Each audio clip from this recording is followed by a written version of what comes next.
Camera. Hello बच्चों class 7 के first chapter science के first chapter nutrition in plants में हम लोगों ने हेट्रोट्रॉफिक न्यूट्रिशन के डिफरेंट काइंड्स को डिस्कस किया था। एक एक करके डिस्कस कर रहे थे। तो आई थिंक कि हम लोग सिम्बायोटिक न्यूट्रिशन पर थे। सिम्बायोटिक न्यूट्रिशन बच्चों, this is also a type of heterotrophic nutrition. Heterotrophy का एक टाइप है सिम्बायोटिक न्यूट्रिशन। अब इसे समझते हैं कि ये क्या होता है, किस तरीके से इसमें न्यूट्रिशन गेन किया जाता है। बच्चों, symbiotic nutrition is that type of heterotrophic nutrition in which two organisms live together and are mutually benefited. दो ऑर्गेनिजम्स एक साथ रहते हैं और दोनों एक दूसरे से फायदा प्राप्त करते हैं। दोनों को एक दूसरे से फायदा होता है। Both are mutually benefited from each other. दोनों एक दूसरे से काम चलता है for their nutrition. Both are depended on each other. दो ऑर्गेनिज्म एक साथ रहते हैं और दोनों ऑर्गेनिज्म का काम एक दूसरे से चलता है। So both are dependent to each other. For example बच्चों, लीचेन एक प्लांट है। लीचेन ऐसा प्लांट है जिसमें दो पार्ट होते हैं। एक है आपका अलगा और एक है आपका fungus. Alga and fungus both live together to form lichen. दोनों एक साथ रहते हैं और दोनों मिलकर के क्या कहलाते हैं? लीचेन कहलाता है। अलगा क्या करता है और फंगस क्या करता है, ये देखते हैं। फंगस बच्चों सॉइल से वाटर को एब्जॉर्ब करता है। फॉर एग्जांपल आप देखिए, मान लीजिए कि ये आपका लीचेन नाम का प्लांट है, तो इसके नीचे वाला जो हिस्सा है दैट इज फंगस। नीचे वाला फंगस है एंड ऊपर वाला जो हिस्सा है दैट इज अलगा। तो ये फंगस क्या करता है? सॉइल से वाटर एब्जॉर्ब करके सप्लाई करता है, अलगा को सप्लाई करता है। फंगस वाटर को सॉइल से एब्जॉर्ब करके अलगा को सप्लाई करता है और अलगा उसी वाटर का यूज करके फोटोसिंथेसिस करता है और अपना खाना बनाता है। फिर अलगा जब फूड बना लेता है तो उस फूड में से कुछ फूड का हिस्सा जो है वो फंगस को भी देता है। तो आप देख सकते हैं कि इस तरह से दोनों का काम एक दूसरे पर चलता है। फंगस वाटर और मिनरल्स को एब्जॉर्ब करके अलगा को देता है और अलगा जो है उस वाटर को एब्जॉर्ब करके अपना खाना बना के फोटोसिंथेसिस के द्वारा फूड बना करके और उस फूड को फंगस की तरफ सप्लाई करता है। So in this case both are benefited mutually. दोनों एक दूसरे से बच्चों आपस में बेनिफिटेड होते हैं। सो इस टाइप के न्यूट्रिशन को हम लोग सिम्बायोटिक न्यूट्रिशन कहते हैं, जिसमें दो ऑर्गेनिज्म एक साथ रहते हैं और दोनों एक दूसरे पर डिपेंडेंट रहते हैं for their feeding, for their food. And such mood of nutrition is known as symbiotic nutrition. So lichen is the best example for symbiotic nutrition. Lichen is a plant in which there are two organisms live together, alga and fungus. Fungus क्या करता है बच्चों? Fungus soil से water को absorb करके minerals को अलगा को प्रदान करता है, उसे प्रोवाइड करता है और अलगा उसका यूज करके खाना बनाता है और उससे जब वो फूड बना लेता है अलगा, तो अलगा फूड में से फंगस को भी सप्लाई करता है। चलिए अब हम लोग अगला देखते हैं, दूसरा वाला न्यूट्रिशन इसके आगे। ओके बच्चों, अब हम लोग देखेंगे हेट्रोट्रॉफिक न्यूट्रिशन का एक दूसरा टाइप, जिसे हम लोग इंसेक्टिवोरस न्यूट्रिशन के नाम से जानते हैं। बच्चों, it is very interesting to know that, क्या आप जानते हैं कि प्लांट्स भी मांस खाया करते हैं? या सपोज कुछ प्लांट्स ऐसे होते हैं जो छोटे मोटे एनिमल्स को खाया करते हैं। हमारे नेचर में कुछ ऐसे भी प्लांट्स पाए जाते हैं जो इंसेक्ट्स या अदर स्मॉल एनिमल्स को जो है खाया करते हैं। इस टाइप के प्लांट्स को हम लोग इंसेक्टिवोरस प्लांट्स कहते हैं। तो बच्चों, इंसेक्टिवोरस प्लांट्स की अगर हम लोग बात करें तो जैसे कि पीचर प्लांट है, pitcher plant, Venus fly trap है, Venus fly trap. These are called insectivorous plants as they eat the flesh of insects or small animals. ये छोटे छोटे एनिमल्स और इंसेक्ट्स को ट्रैप करके खाया करते हैं, इसलिए इन्हें इंसेक्टिवोरस प्लांट्स के नाम से जाना जाता है। पीचर प्लांट और वेनस फ्लाई ट्रैप यानी कि ये इंसेक्टिवोरस प्लांट्स बच्चों, these are the green plants. ये ग्रीन प्लांट्स होते हैं, ये फोटोसिंथेसिस भी करते हैं, मगर फिर भी इसके अलावा ये न्यूट्रिशन प्राप्त करने के लिए ये इंसेक्ट्स को भी ट्रैप किया करते हैं। और ये प्लांट्स ऐसे जगहों पर ग्रो करते हैं जहां की मिट्टी में न्यूट्रिएंट्स की डेफिशिएंसी होती है, जहां पर मिट्टी में न्यूट्रिएंट्स की कमी होती है, वहां पर ये प्लांट्स जनरली ग्रो करते हैं, ऐसे जगहों पर ग्रो करते हैं। पीचर प्लांट की अगर बात करें बच्चों, तो पीचर प्लांट का जो लीफ ब्लेड होता है, वो leaf blade is modified in such A way it forms just like a structure of A pitcher. एक पीचर जैसा स्ट्रक्चर बनाता है, ऐसे पीचर जैसा स्ट्रक्चर बनाता है उसका लीफ ब्लेड। और the apex of the leaf, ये जो उनके लीफ का जो एपेक्स होता है, टॉप पार्ट, वो इसके लिए लीड का काम करता है, ढक्कन लीड का काम करता है बच्चों। पीचर प्लांट बिल्कुल ऐसे ही उनके लीव्स मॉडिफाइड होते हैं। जो लीफ ब्लेड होते हैं, it is just like a pitcher, एक घड़े की सुराही की तरह स्ट्रक्चर होता है उनका। और जो लीफ का जो एपेक्स होता है, ऊपरी हिस्सा, वो लीड का रहता है। And this is the pitcher like structure. And this is called pitcher plant. Pitcher plant में क्या होता है बच्चों, पीचर प्लांट के अंदर, पीचर के अंदर हेयर लाइक स्ट्रक्चर्स होते हैं इनसाइड द पीचर। पीचर के अंदर हेयर लाइक स्ट्रक्चर्स होते हैं। ये पीचर अपने लीड को ओपन करके रखता है और कुछ स्मेल छोड़ता है अंदर से, अट्रैक्टिव स्मेल। और ये अट्रैक्टिव स्मेल से इंसेक्ट्स जो होते हैं वो क्या होते हैं, काफी उसके तरफ खींचे चले जाते हैं, अट्रैक्टेड हो जाते हैं और पीचर पर बैठ जाते हैं। फिर वो पीचर के इनसाइड चले जाते हैं, वो इंसेक्ट्स जो होते हैं वो पीचर के इनसाइड चले जाते हैं। तो जैसे ही वो पीचर प्लांट के इनसाइड चले जाते हैं, तो ये जो पीचर के अंदर हेयर लाइक स्ट्रक्चर है, इन्हें दोबारा ऊपर की तरफ क्लाइंब होने नहीं देता, इन्हें दोबारा ऊपर की तरफ चढ़ने नहीं देता, और लीड जो होता है वो क्लोज हो जाता है। अब तो इंसेक्ट ट्रैप हो जाता है इसके अंदर, और पीचर प्लांट इसी इंसेक्ट को डाइजेस्ट करता है डाइजेस्टिव जूस के द्वारा। अंदर से डाइजेस्टिव जूस सीक्रेट करता है और उस इंसेक्ट को डाइजेस्ट कर जाता है, और इस तरह से वो इंसेक्ट से न्यूट्रिशन प्राप्त करता है। तो इस तरह के न्यूट्रिशन लेने के मूड को हम लोग इंसेक्टिवोरस न्यूट्रिशन कहते हैं। अगर हम लोग वेनस फ्लाई ट्रैप के बारे में देखें बच्चों, तो वेनस फ्लाई ट्रैप के दो साइड चौड़े चौड़े पत्ते होते हैं, ब्रॉडेड दोनों साइड होते हैं। और वेनस फ्लाई ट्रैप के जो लीव्स होते हैं, उस लीव्स में स्टिकी सब्सटेंस पाए जाते हैं।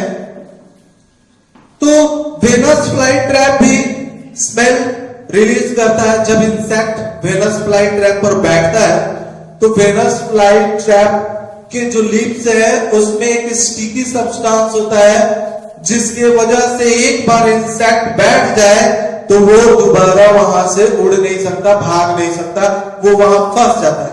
और फिर वेनस फ्लाई ट्रैप जो है उसे टोटली क्लोज कर लेता है, बंद कर लेता है, और उस इंसेक्ट को डाइजेस्ट करता है, ठीक उसी तरीके से जैसे कि pitcher plant digestive juice secrete करके करता है। तो इस तरह के प्लांट्स को तो हम लोग इंसेक्टिवोरस प्लांट्स कहते हैं। बच्चों इंसेक्टिवोरस प्लांट्स किसे कहते हैं? जो प्लांट इंसेक्ट्स को डाइजेस्ट कर जाए, जो प्लांट इंसेक्ट्स को खाता है, छोटे मोटे एनिमल्स को खाता है, वैसे प्लांट्स को इंसेक्टिवोरस प्लांट्स कहते हैं। और इस तरीके से न्यूट्रिशन लेने के मूड को क्या कहते हैं? इंसेक्टिवोरस न्यूट्रिशन कहते हैं। अब हम लोग नेक्स्ट टॉपिक देखेंगे। अभी हम लोगों ने different kinds of heterotrophic nutrition को पढ़ लिया है, उसे समझ लिया है, उससे अच्छी तरह से हम लोग समझ चुके हैं। अब हम लोग नेक्स्ट टॉपिक देखेंगे, replenishing nutrients in the soil. बच्चों रिप्लेनिशमेंट का मतलब होता है भराई। भराई जैसे कि कोई चीज में कमी हो जाती है तो उसकी भरपाई की जाती है, ठीक। रिप्लेनिशिंग का मतलब ही वही होता है। तो हम लोग देखेंगे मिट्टी में न्यूट्रिएंट्स की भरपाई कैसे करते हैं। जैसे बच्चों हम लोग जानते हैं इस चीज को कि प्लांट्स जो होते हैं वो न्यूट्रिएंट्स को सॉइल से एब्जॉर्ब करते रहते हैं। सो प्लांट्स अगर मिट्टी में से न्यूट्रिएंट्स को, मिनरल्स को एब्जॉर्ब करते हैं तो मिट्टी में तो न्यूट्रिएंट्स की कमी हो जाएगी। सो इस तरह से मिट्टी में फिर से न्यूट्रिएंट्स की जो कमी आई है उसे तो भरपाई करना होगा, उसे रिप्लेनिश करना होगा। So it is very essential to replenishing nutrients in the soil. Soil में उस न्यूट्रिएंट्स की कमी की भरपाई करना बहुत जरूरी है। तो हम लोग क्या करते हैं कि मिट्टी, ऐसे कौन कौन से न्यूट्रिएंट्स मेनली सॉइल में होते हैं जिसे प्लांट्स एब्जॉर्ब करते हैं। जैसे कि सबसे ज्यादा देखा जाए बच्चों, प्लांट के लिए नाइट्रोजन जरूरी है, phosphorus, potassium, magnesium and calcium. These are called plant nutrients। ये प्लांट के लिए काफी जरूरी न्यूट्रिएंट्स है, प्लांट्स के ग्रोथ के लिए काफी जरूरी न्यूट्रिएंट्स है। तो nitrogen, phosphorus, potassium, magnesium, calcium, these are the plants nutrients। Plants absorb these nutrients from the soil। तो जब प्लांट मिट्टी से ये सारे न्यूट्रिएंट्स को एब्जॉर्ब करते हैं तो मिट्टी में इन न्यूट्रिएंट्स की कमी हो जाती है। So it is crucial, it is very very essential to replenish. उस न्यूट्रिएंट की जो कमी आई है मिट्टी में उसे पूरा करना जरूरी हो जाता है। तो हम लोग क्या करते हैं बच्चों, सॉइल में मैन्युअर एंड फर्टिलाइजर्स ऐड करते हैं। मैन्युअर एंड फर्टिलाइजर्स ऐड करते हैं क्योंकि मैन्युअर का मतलब खाद और फर्टिलाइजर का मतलब उर्वरक। तो मैन्युअर एंड फर्टिलाइजर हम लोग मिट्टी में क्यों डालते हैं? तो these are rich in this nutrients. ये मैन्युअर और फर्टिलाइजर इन सारे न्यूट्रिएंट्स में रिच होते हैं, इसलिए मिट्टी में ऐड किए जाते हैं कि जो भी मिट्टी में न्यूट्रिएंट्स की कमी आई, क्योंकि प्लांट्स उसे एब्जॉर्ब करते हैं, तो ये उसकी भरपाई कर सके, ये उसे रिप्लेनिश कर सके, ताकि अगले बार जब कोई प्लांट्स को उगाया जाए तो वो अच्छे तरीके से मिट्टी में जो व्याप्त मौजूद है न्यूट्रिएंट्स उसे एब्जॉर्ब कर सके पर्याप्त मात्रा में। तो हम लोग क्या करते हैं बच्चों, रिप्लेनिशिंग न्यूट्रिएंट्स के लिए मिट्टी में न्यूट्रिएंट्स की रिप्लेनिश करने के लिए we add manure and fertiliser to the soil. हम लोग सॉइल में मैन्युअर और फर्टिलाइजर को ऐड करते हैं। एक बात और इंपॉर्टेंट है बच्चों, nitrogen is the most essential nutrient for the plants, क्योंकि प्लांट्स नाइट्रोजन का यूज करते हैं प्रोटीन बनाने के लिए। प्लांट प्रोटीन बनाने के लिए नाइट्रोजन का यूज करते हैं। As we know that there is 78% nitrogen present in our atmosphere, but plant can't take it directly from the atmosphere। हम लोग जानते हैं बच्चों की नाइट्रोजन में नाइट्रोजन जो है हमारे एटमॉस्फेयर में 78% मौजूद है, इसके बावजूद भी प्लांट इसे डायरेक्ट एयर से यानी कि एटमॉस्फेयर से एब्सॉर्ब नहीं कर सकता है, क्योंकि एटमॉस्फेयर में जो नाइट्रोजन मौजूद होते हैं it is present in the form of N2, that is diatomic molecule. ये डाइएटॉमिक मॉलिक्यूल के फॉर्म में रहता है और प्लांट इसे डायरेक्ट एब्सॉर्ब नहीं कर सकता, जबकि नाइट्रोजन प्लांट्स के लिए सबसे ज्यादा जरूरी न्यूट्रिएंट माना जाता है। तो मिट्टी में कुछ प्लांट्स होते हैं बच्चों that are called leguminous plants, leguminous plants. अब आप समझे, आप बोलेंगे ये लेग्यूमिनस प्लांट्स क्या होता है? लेग्यूमिनस प्लांट्स दलहनी पौधे को कहते हैं, दलहनी पौधे यानी कि बच्चों दाल वाले पौधे, जैसे कि मूंग दाल का प्लांट हो गया, जैसे पीस के प्लांट हो गए, जैसे कि चना ग्राम का प्लांट हो गया। तो इन प्लांट के जो रूट्स होते हैं बच्चों, उस रूट्स में उनके नोड्यूल्स में कुछ लेग्यूमिनस प्लांट्स मतलब दलहनी पौधे, दाल वाले पौधे, उसके रूट्स के नोड्यूल्स में एक स्पेशल टाइप का बैक्टीरिया पाया जाता है दैट इज कॉल्ड राइजोबियम। इस स्पेशल बैक्टीरिया को राइजोबियम कहते हैं। याद रखिएगा, राइजोबियम नाम का बैक्टीरिया लेग्यूमिनस प्लांट के रूट में पाए जाते हैं। कहां पाए जाते हैं बच्चों? लेग्यूमिनस प्लांट के रूट में। जैसे कि चना दाल का पौधा हो गया, चना लेग्यूमिनस प्लांट है, पीस मटर लेग्यूमिनस प्लांट है। तो इन सब के रूट्स में राइजोबियम नाम का बैक्टीरिया पाया जाता है और यही राइजोबियम नाम का बैक्टीरिया एयर में मौजूद ये नाइट्रोजन को प्लांट सॉल्यूबल नाइट्रोजन में बदल देते हैं, प्लांट सॉल्यूबल नाइट्रोजन में बदल देते हैं और बड़ी आसानी से प्लांट उसे मिट्टी से एब्सॉर्ब कर लेता है, उस नाइट्रोजन को मिट्टी से एब्सॉर्ब कर लेता है। तो बच्चों याद रखिएगा बात की कुछ प्लांट्स के रूट्स में राइजोबियम नाम का बैक्टीरिया पाया जाता है और ये बैक्टीरिया क्या करता है? एटमॉस्फेयर में मौजूद नाइट्रोजन को कन्वर्ट कर देता है किस चीज में? प्लांट सॉल्युबल फॉर्म में, प्लांट सॉल्युबल फॉर्म में बदल देता है और वो प्लांट सॉल्युबल फॉर्म में सॉइल के अंदर से प्लांट्स उसे एब्सॉर्ब कर लेते हैं और अपना प्रोटीन का निर्माण करते हैं, अपने प्रोटीन का फॉर्मेशन करते हैं। So point to be remembered, rhizobium is the special type of bacteria which are present in the root nodules of some leguminous plants like gram, peas, etc.